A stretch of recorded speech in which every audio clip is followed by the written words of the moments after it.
xomol bola bor ekanda, har gal ish qilayotgan paytida ey Alloh, berayotgan rizqingni o'zing halolidan bergin deyaverar ekan. Bir burda non yeyotganda ham ilohim halolidan bergin degan gapni aytaverar ekan. Xayrlisini bergin der ekan.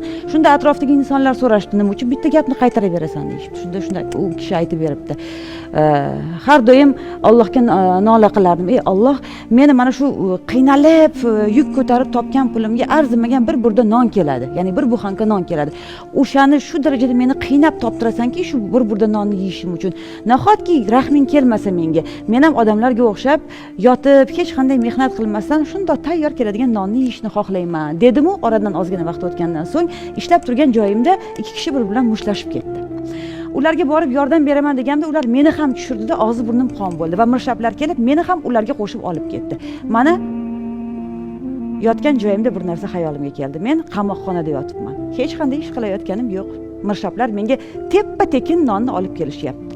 Lekin kechirasan, o'sha non tomog'imdan o'tmayapti. Yana Allohga nola qildim. Ey Alloh, meni kechir. Men noto'g'ri so'rabman sendan. Mayli, ishlay, peshona teri bilan pul topay va bir burda nonni ham, topgan rizqimni ham o'zing xayrlisini bergin deb duo qiladigan bo'ldim.